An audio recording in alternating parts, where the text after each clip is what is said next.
व्रजेंद्र नंदनांघ्रि युगल ध्यानावधानार्थियों समस्त भगवत भक्तों को सादर नमस्कार। श्री राधे राधे। आज के प्रश्न लेते हैं। आरती मिश्रा जी हैं, मैं अपने बच्चों को समाज की बुराइयों से कैसे बचाऊं? वे प्रश्न करती हैं। देखिए आरती जी, अपने बच्चों को अथवा अपने पारिवारिक सदस्यों को या स्वयं को समाज की बुराइयों से बचाने का उपाय तो कई हैं, विशेष उपाय एक ही है कि समाज की बुराइयों की ओर आप ध्यान ही ना दें। क्यों? क्योंकि आप हैं आध्यात्मिक पथ के पथिक, अध्यात्म मार्ग में चलने वाले, और भक्ति मार्ग को आप अपनाए हुए हैं। तो एक भक्त के लिए, एक साधक भक्त के लिए ये नितांत आवश्यक है कि गुरु ने यदि आपको कहा है, यदि आप गुरु धारण कर चुके हैं, तब आपको शास्त्र मर्यादा, गुरु की आज्ञा, इनके अंदर अंदर रहकर काम करना होगा। आपको समाज की ओर देखना ही नहीं है। समाज एक ही बात कहेंगे कि ममता केवल राम सो, समता सब संसार। सारे संसार में समान व्यवहार कीजिए।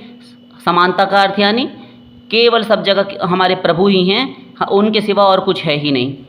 और यदि बुराइयां ही देखनी हैं तो बुराइयां अपने अंदर देखनी चाहिए। हम अब यहाँ पर कई लोगों को ना एक चीज़ बुरी लग जाती, गुरुओं की हो या बड़े आचार्यों की हो, फिर हमारे जैसे की बुरी लग जाए तो क्या बड़ी बात है। अपने अपने गुरुओं की भी लोग बुरी मान जाते हैं। लेकिन जब ये बात कही जाती है किसी को कि बुराइयां अपने अंदर क्या कम हैं, अपने अंदर अवगुण, दुर्गुण, खोट, खामियां, त्रुटियां ये कम हैं क्या, अपने दोष कम हैं क्या, वे देखने चाहिए। तब लोगों को एक बात सबसे पहले निकल कर ये आती, क्योंकि देखिए एक ना मनुष्य की सोच ऐसी हो गई है, वो हर चीज़ को जो नेगेटिव है उसको तो नेगेटिव लेता है, कई बार पॉजिटिव बात भी होती है, सही बात भी होती है ना, तो उसको अपने त्रिगुण जो हैं उन संस्कारों के अनुसार उसको बुरा लग जाता है, उसके मन मुआफिक नहीं लगती उसको। उसके मन को जचने वाली बात होनी चाहिए, चाहे फिर वह मीठा जहर ही क्यों ना हो। किंतु कड़वी बातें तो स्वीकार करनी ही पड़ेंगी, क्योंकि ना बुरे लगें हित के वचन, भले विचारो आप, किंतु कड़वी भेषज बिनु पिए मिटे न तन की ताप। हितकारी वचन जो होते हैं, दूसरे लोग जो हमारा हित चाहते हैं, यदि उनकी बात हमें बुरी लगने लगे, उनके शब्द चुभ जाएं हृदय को, विशेष करके गुरुजनों, संतों के, भगवान के, शास्त्रों के वाक्य भी चुभ जाएं कि इसमें ऐसी बात क्यों लिखी है, अमुक संत ने ऐसी बात क्यों कह दी, हमारे गुरुजी ने ऐसी बात क्यों कह दी, अकेले में चप्पल से खबर ले लेते हमारी, सबके सामने, दो लोगों के सामने हमारी बेइज्जती कर दी, हम कुछ हैं ही नहीं, हमारा कोई ओहदा, कोई पद प्रतिष्ठा है कि नहीं है।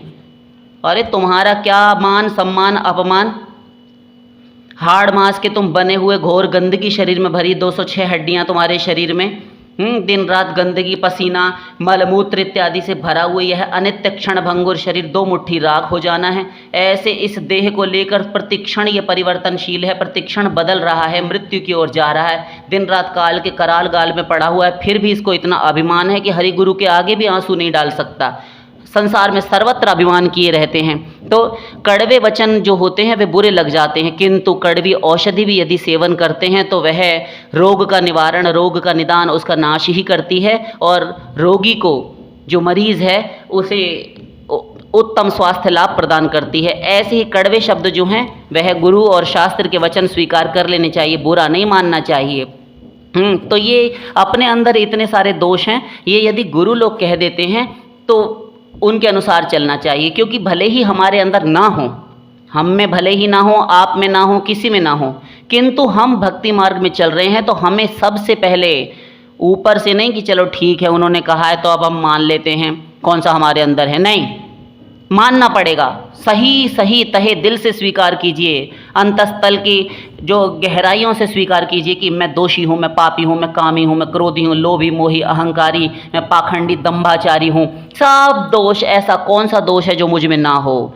इसलिए तब हमारा अंतःकरण परिमार्जित होता है। और भक्ति में, अध्यात्म मार्ग में तो सर्वप्रथम उसकी बुनियाद, उसकी नींव ही है दीनता। दीनता की आधारशिला है, दीनता ही आधारशिला है भक्ति मार्ग की। इसलिए यदि दीनता नहीं आई ज्ञान मार्ग में, भक्ति मार्ग में, कुछ नहीं होने वाला। तो बैठे ठाले अपने दोष देखने चाहिए, पर दोष चिंतन नहीं करना चाहिए। दोष अपने अंदर भले ही ना हो, ठीक है, एक बार को हम आपकी बात बड़ी करते हैं, सभी भक्तों की बात बड़ी करते हैं, किंतु हम अपने आप को यदि मान लेंगे, जिस क्षण हमने स्वयं को माना कि हम ठीक हैं, अमुक ऐसी है, अमुक ऐसा है, बस उस क्षण सारे के सारे दोष हमारे हृदय में आकर घर करने लगते हैं, डेरा जमाने लगते हैं और हमें सारा संसार दोषयुक्त नज़र आने लगता है, जबकि दोषी हम होते हैं। तो जैसा चश्मा चढ़ाया वैसा ही संसार नज़र आता है। तो स्वयं को अथवा अपने संतान को, अपने घर परिवार के सदस्यों को और सारे संसार में जिन जिन से आप मिलें, आपके जो बहुत क्लोज हों, उन सबको एक ही बात कहिए, सब अच्छे हैं।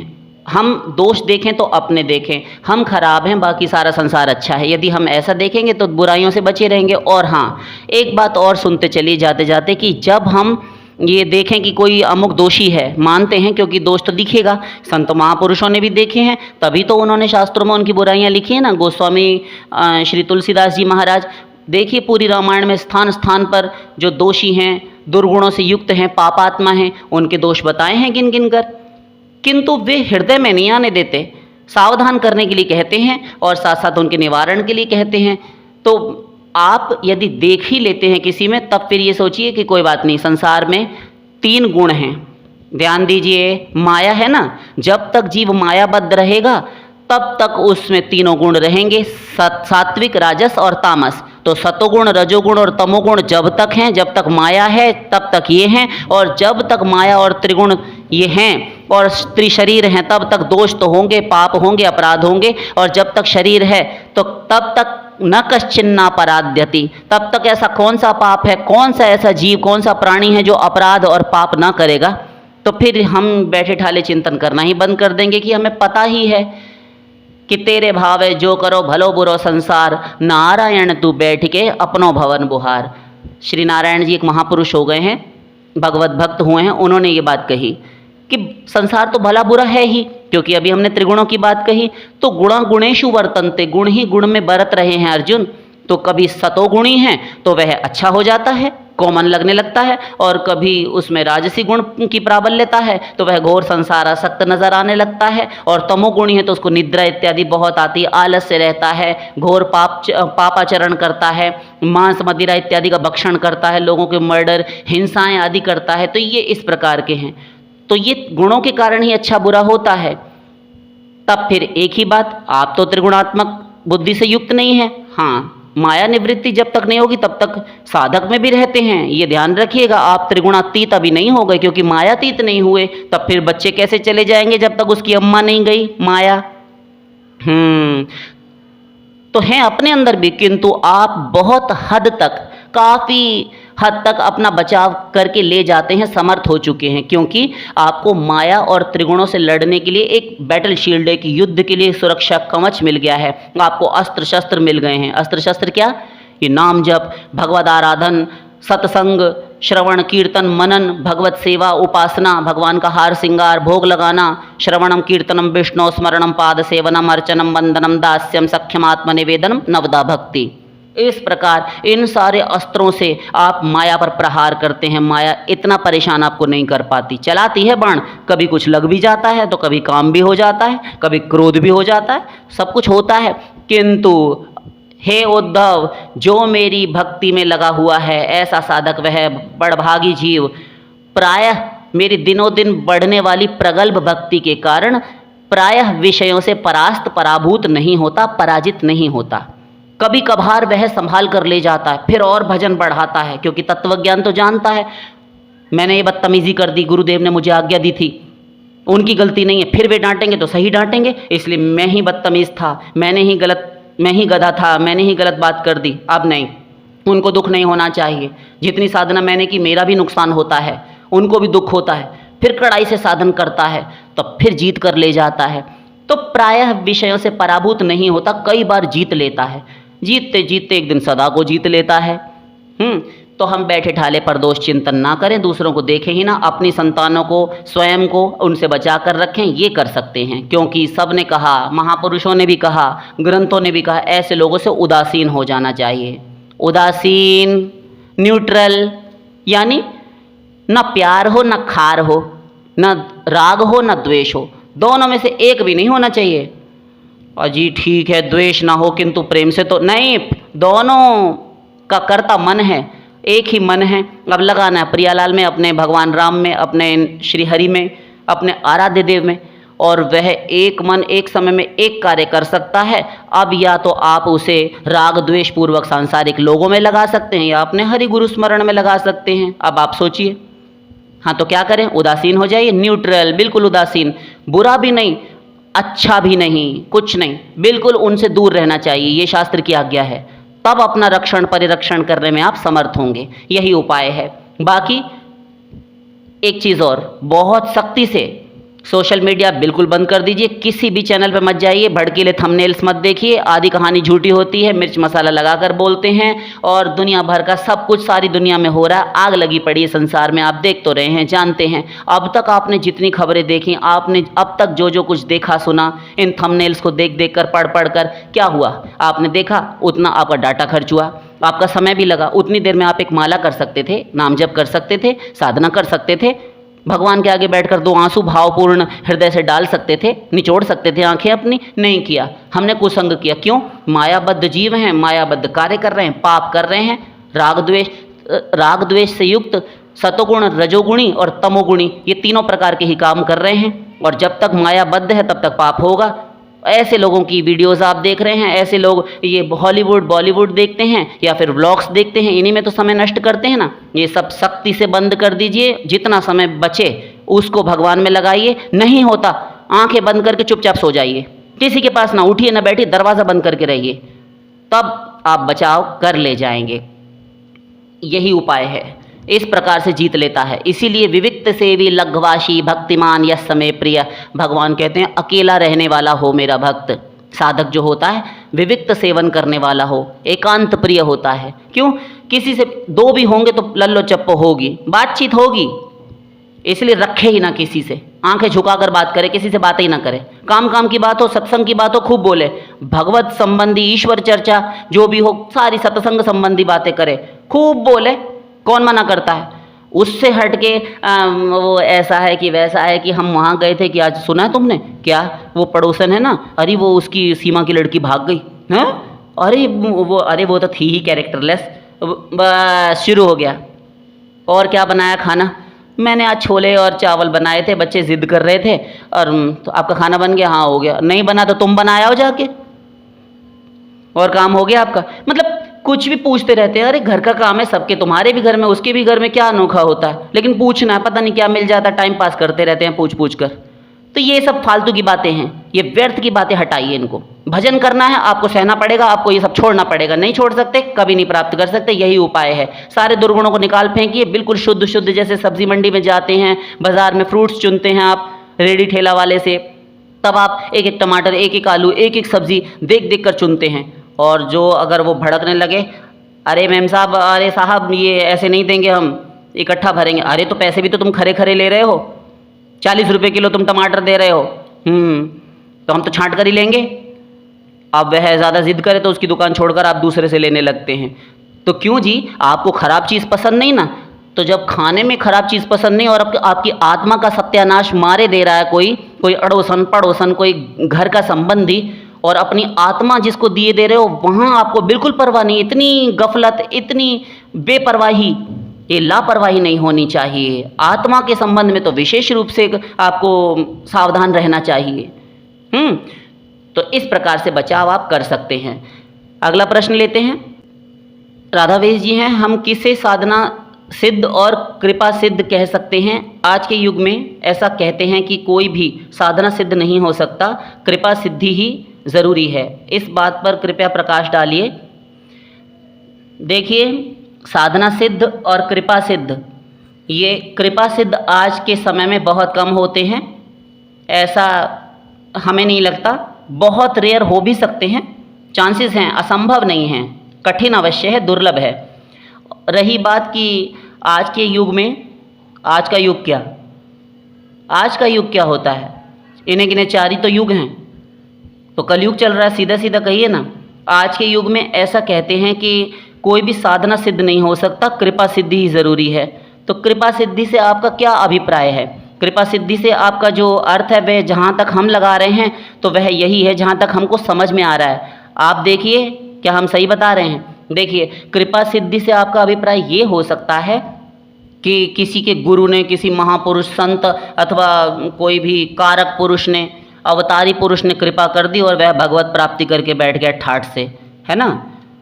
तो हम साधना नहीं कर सकते। हम भी वही चाहते हैं कि हम पर भी कोई हाथ हिला दे और मोर पंख का झाड़ू घुमा दे या आँखों से ऐसा शक्तिपात कर दे और हमारे अंदर भी वही इलेक्ट्रिसिटी आ जाए। जैसे इलेक्ट्रिक बोर्ड में अपना जो आपका स्विच है या फिर अपना जो आपका प्लग है उसको इंसर्ट किया और आपने बटन दबाया तो जो भी उसके अंदर इलेक्ट्रिसिटी थी वह आपके होम अप्लाइंसेस चलने लग गए, आपका एसी एयर कंडीशन ऑन हो गया, आपका फ़ैन, आपका कूलर वगैरह वगैरह, माइक्रोवेव, सारी चीज़ें ही काम करने लग गई। तो सब में करंट की ज़रूरत थी। इलेक्ट्रिक जो है एक इलेक्ट्रिसिटी की आवश्यकता थी, विद्युत करंट की आवश्यकता थी। तो ये वहाँ पर ऐसा नहीं होता। अब ध्यान से समझ लीजिए, संभल कर बैठिए। देखिए, साधना सिद्ध और कृपा सिद्ध दो प्रकार के होते हैं। कृपा सिद्ध वो हो सकता है जो सर्वात्म भाव से समर्पित हो चुका हो हरि गुरु के प्रति। गुरु ने जो आज्ञा दे दी, पलट कर पूछे ना क्यों, म्यों, बट, किंतु, परंतु, लेकिन, तर्क, वितर्क, कुतर्क, अतितर्क, दुष्ट तर्क, ये कुछ ना करे। एक एग्जाम्पल हमारे पूरे वैदिक इतिहास, हिंदू इतिहास में रत्नाकर व्याध डाकू बन चुके थे। वाल्मीकि, देवर्षि नारद, गुरु ने कह दिया कि जब तक हम लौट कर ना आ जाएं, बेटा मरा मरा रटते रहो। लौट कर पलट कर ये प्रति प्रश्न नहीं किया, ठीक है हम रटते रहेंगे महात्मा जी, आप ये तो बताते जाइए कि आप आएंगे कब। ये भी हो सकता है कि आप आओ ही ना, कहीं आप बिजी हो जाएं और भूल जाएं, तब हम तो यहाँ मरा मरा ही रटते रहेंगे तो पता चले कि हम ही मर गए। कुछ नहीं किया, सिर्फ एक काम किया, तुरंत बैठ गया, गुरु के सामने ही बैठ गया। ऐसा बैठा कि महापुरुष बनकर उठा एक आसन से, और जो मज्जा थी फेफड़ों, लंग्स के अंदर, सारी हड्डियों के भीतर का मांस तक, दीमक जो पेस्ट है वह लग गए अंदर कीड़े और खा गई, चाट गई सारी मज्जा को। अस्थि कंकाल मात्र रह गया और महापुरुष बनकर उठा। एक उदाहरण। ऐसी श्रद्धा हो तत्क्षण कृपा हो जाती है, और यदि समर्पित नहीं है तब चलिए साधना सिद्ध वाले के पास। तब फिर गुरु ने आज्ञा दी, तुम नवदा भक्ति करो, नाम अपराध से बचो, सुबह 3:45 बजे उठो। क्या सोते रहते हो हर समय? सोना तो है, टांगे पसार कर दिन रात सोते रहते हो, और एक दिन लंबी नींद सोना है तुमको, गहरी नींद में शरीर छूट जाएगा। तुम सोना ही सोना, अनादिकाल से, अनंत काल से तुम सोते ही आ रहे हो। फिर ये शरीर छूट गया तो फिर सोओगे। उठो, भजन करो। गुरुदेव ठीक है। और ना उठे, मनमानी करे, गुरु से प्राइवेसी रखे, छल कपट करे, दुराव छिपाव करे, तो ये कहाँ समर्पित है? ये वैसा भी समर्पित नहीं हो सका, साधना के लिए भी समर्पित नहीं है। अब ऐसे जीव को तो 84 लाख ही मिलेगा। क्या मिलेगा? हाथ पैरों से तुम कुछ भी किए जाओ, वहाँ मन देखा जाता है, तुमने नहीं किया भाड़ में जाओ। कोई हरि गुरु जिम्मेदारी ठेका किसी का नहीं लेते। मन बुद्धि का समर्पण आवश्यक है, और मन में ही दुर्भावना किए रहता है। कुछ भी गुरु कह दे, आग लग जाती, कलेजे में नरक सुलगने लगता है, आंवा दहकने लगता है कुम्हार का। ये यदि हो रहा है, समझ जाना चाहिए कि हम समर्पित नहीं हैं। वो चाहे अपना कितना ही शरीर से कुछ भी कर ले, वो लिखा ही नहीं जाएगा वहाँ पर। चाहे तो मर जाओ मेहनत कर करके गुरु के लिए। ऐसे तमाम उदाहरण हुए हैं। तुम धन ले जा कर दे दो, तुम शरीर से मर जाओ, कुछ भी कर लो, मन बुद्धि शरणागत नहीं है, कुछ नहीं होने वाला। मयि अर्पित मनोबुद्धिर मामे वैश्यस्य संशय। मेरे अर्पण अपने मन और बुद्धि को कर अर्जुन, शरीर को नहीं। शरीर तो तू रोज अपना खोपड़ा मेरे चरणों में पटकता रहता है। ये लंबी लंबी दंडवत नहीं हरि गुरु नोट करते। एक बार प्रणाम ना करे गुरु को, गुरु जानता रहता है हृदय में क्या है। और यदि प्रणाम भी नहीं कर रहा, नमस्ते कुछ भी नहीं, और मक्कारी कर रहा है, जवाब दे रहा है पलट कर, कभी कृपा नहीं हो सकती। ये नियम है, नियम है, नियम है, सिद्धांत है।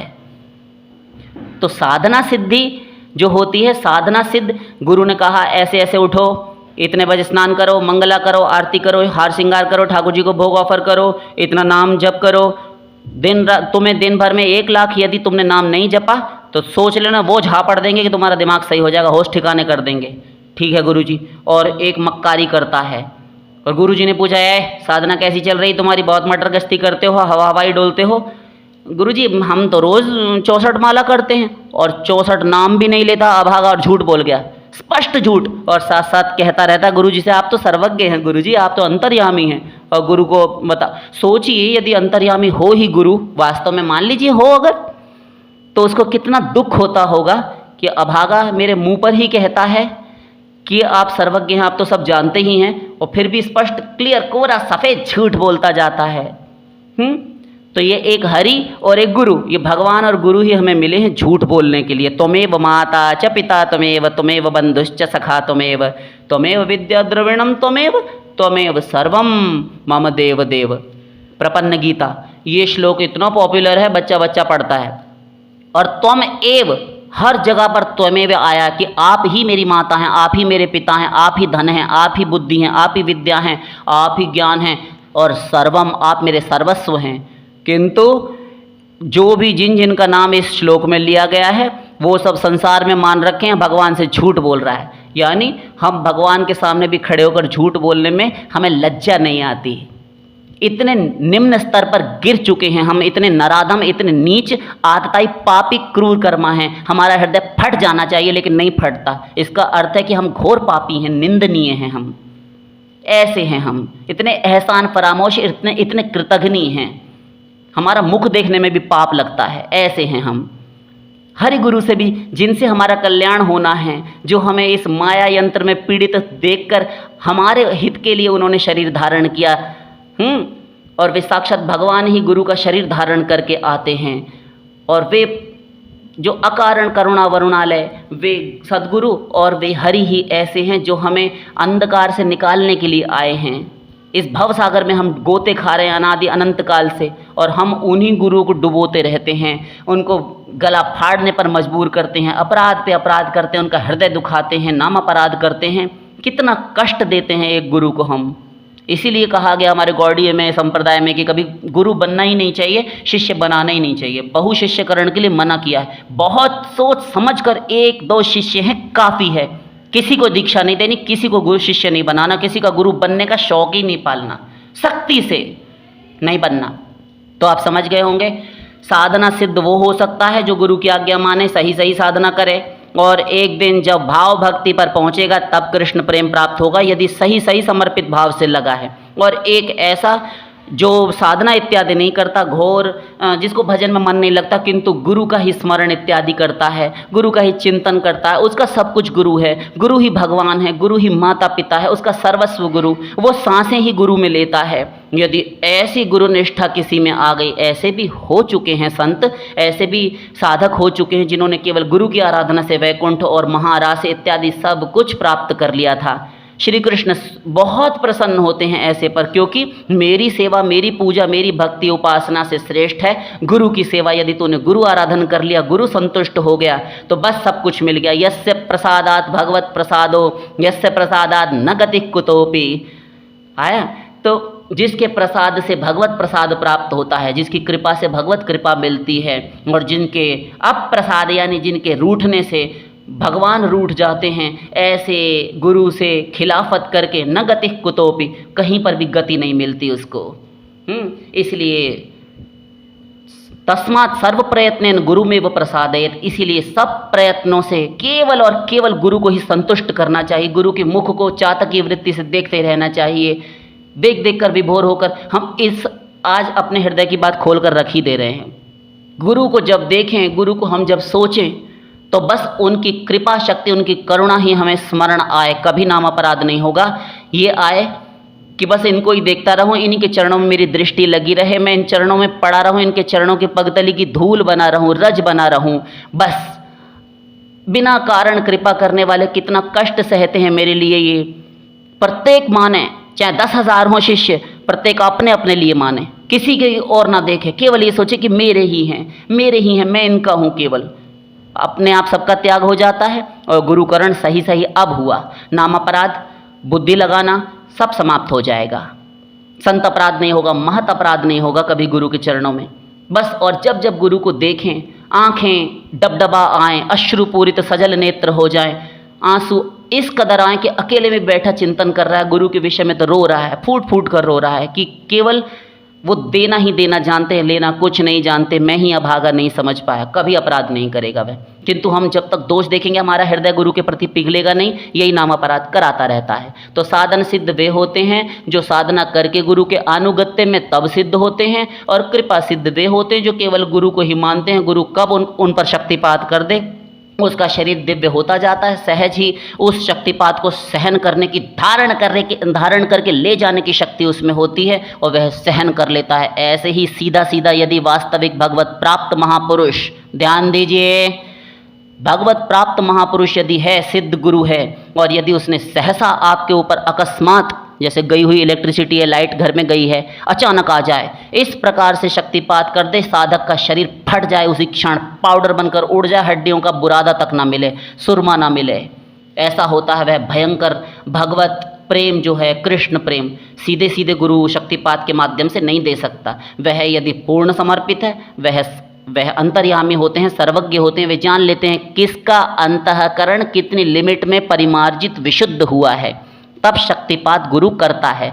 ये आजकल बड़ा नाटक ढोंग ढकोसला चलता है समाज में, पाखंड, शक्तिपात केंद्र खुल रहे शक्तिपात के लिए, न जाने कितनी शक्ति आ गई इन लोगों में आजकल।